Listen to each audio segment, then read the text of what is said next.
Rakyat sejak dulu tinggal di sini kalian usir seperti ini. Lihat anak ini kalian mau bawa kemana? Hidup seperti apa mereka nanti ini?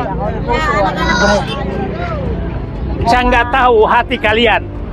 Termasuk para tokoh-tokoh, pensiunan jenderal, kiai-kiai yang membela penggusur rakyat ini. Lihatlah mereka. Nggak tahu saya kalian masih punya hati nurani apa tidak. Lihat aja pagar mereka nih kayak pagar Gaza, pagar Palestina. Ini rakyat kalian gusur seperti ini. Banjir Pak, tiap hari nih banjir. Lihat gedung-gedung tinggi itu kalian bangun menggusur rakyat. Bapak Presiden Prabowo, lihat rakyatmu digusur. Lihat rakyatmu menderita.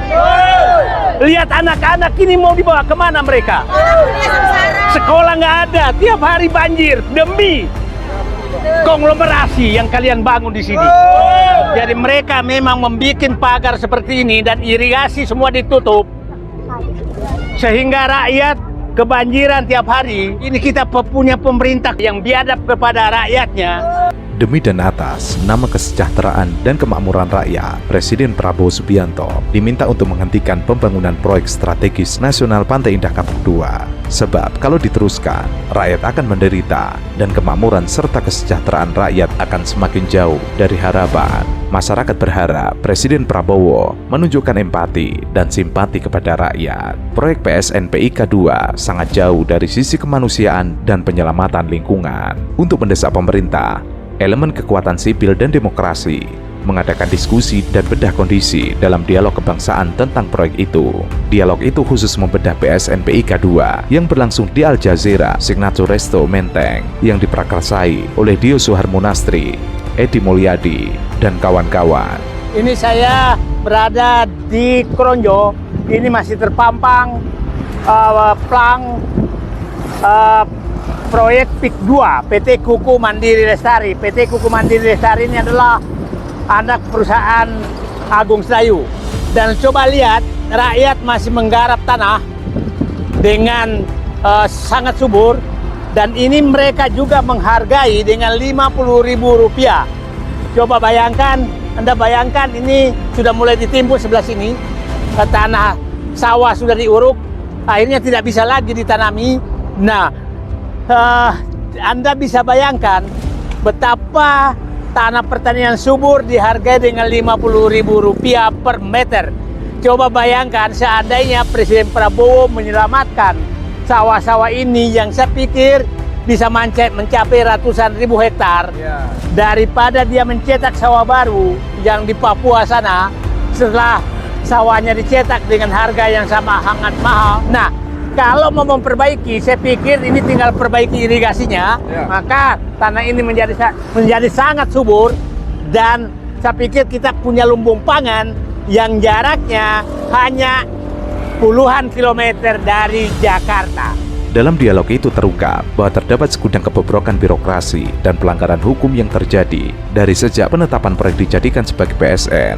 Terlebih lagi di dalam pelaksanaannya, permasalahan yang ada di PSNPIK 2 adalah seperti puncak gunung es di tengah lautan yang nampak di permukaan kelihatan kecil, padahal di badan dan akarnya yang tidak terlihat menyembunyikan jumlah masalah yang besar. Masalah itu akan menjadi bom waktu dan bisa meledak jika tidak ditangani segera. Ketika menetapkan sebuah area jadi PSN, maka yang ada di sana, baik masyarakat, baik makhluk hidup lah.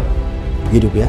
Orang utan yang ada di sana pun harus nyingkir loh. Bisa digusur ya? Bisa digusur karena menghalangi pembangunan. Jadi kalau orang utannya nggak pergi bisa ditembak ya? Ya artinya itu kan jadi modus saja kan untuk pembangunan. Padahal kan mestinya tidak begitu. Mengapa? Karena di dalamnya kan mungkin ada masyarakat, mungkin ada keanekaragaman hayati, mungkin ada tumbuhan endemik di situ. Harusnya kan itu jadi dilindungi yang pertama kan. Karena itu kita menyebutnya jadi modus untuk atas nama pembangunan. Dengan begitu maka melindungi pengusaha yang kalau tidak nakal Bang, pasti dia tidak akan mengerjain proyek itu kan. Kalau tidak nakal. Jadi pengusaha yang tertarik terhadap proyek PSN ini rata-rata pengusaha nakal ya? Iya karena Yang menjadi persoalan mendasar, proyek tersebut bersifat swasta yang hanya menguntungkan pihak pengembang, dijadikan sebagai proyek strategis nasional dengan pemberian kemudahan izin dan segala fasilitas privilege lainnya, di mana mencakup kemudahan perizinan, sumber keuangan, pengerahan kekuatan birokrasi, dan alat pertahanan negara, semua dari pusat sampai daerah. 2 hari berturut-turut kami datang ke Banten. Bahkan pada hari Sabtu di acaranya APPI, Ketua Umumnya Kolonel Purnawirawan Sugeng Waras, kami ternyambung ke Kampung Muara. Kampung Muara itu rakyatnya direlokasi paksa. Pada RT 17 dan 18 itu dibayar 3 juta per meter bangunan, ya. Lalu yang RT 18 19 belum direlokasi, tapi apa yang terjadi? Irigasi ditutup, dibuat banjir. Jadi hujan sedikit saja tergenang. Dan kemudian ini hanya dipisah, bukan dipisah, tidak ada pisah sama sekali, benar-benar sebelahan tanahnya, nggak ada tembok, ada apa, sebelahan banget. Tapi harga ganti rugi bangunan diturunkan dari 3 juta menjadi 300.000 rupiah. Allah. Jadi orang kelakuannya seperti ini, saudara sekalian, dengan segala cara dia tidak ingin hadir di persidangan. Karena walaupun sebetulnya, mohon maaf dengan segala hormat, kita tahulah bagaimana hukum di negara kita, betul nggak? Betul. Tergantung kekuasaan dan kuatnya uang. Penolakan terhadap proyek Pantai Indah Kapuk di Kecamatan Kosambi dan Teluk Naga, Kabupaten Tangerang semakin meluas. Salah satunya dari kelompok masyarakat yang tinggal di Serang Utara melalui kegiatan Musyawarah Rakyat Banten. Mereka melakukan penolakan terhadap proyek Pantai Indah Kapuk 2. Pada kesempatan tersebut, ada ratusan masyarakat yang hadir.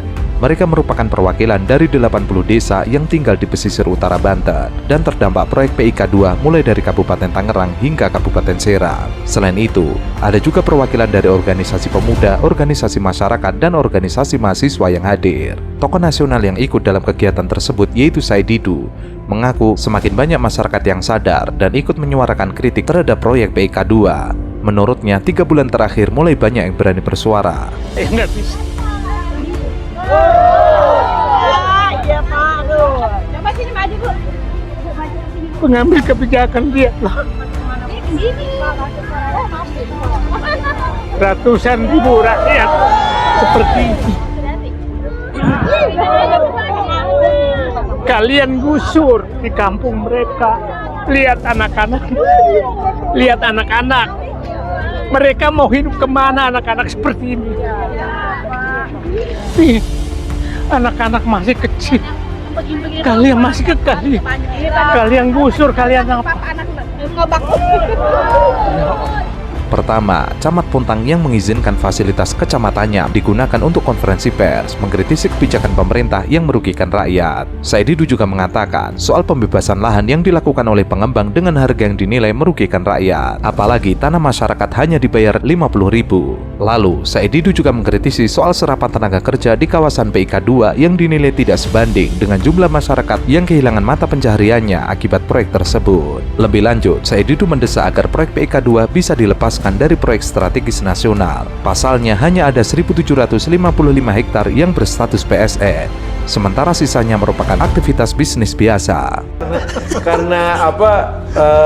Ini juga diliput dalam Nawadosa, edisi Nawadosa. Proyek strategis nasional itu membuat konflik sosial meningkat, pelanggaran HAM meningkat, perusakan lingkungan meningkat. Kan 3 ini. Satu, untuk mengutamakan pembangunan yang ekonomi tadi itu, atas nama ekonomi tadi itu, tapi mengorbankan yang sosial dan lingkungan. Lah kalau begitu Bang, ini semua konsepnya jadi buyar yang disebut dengan pembangunan berkelanjutan itu.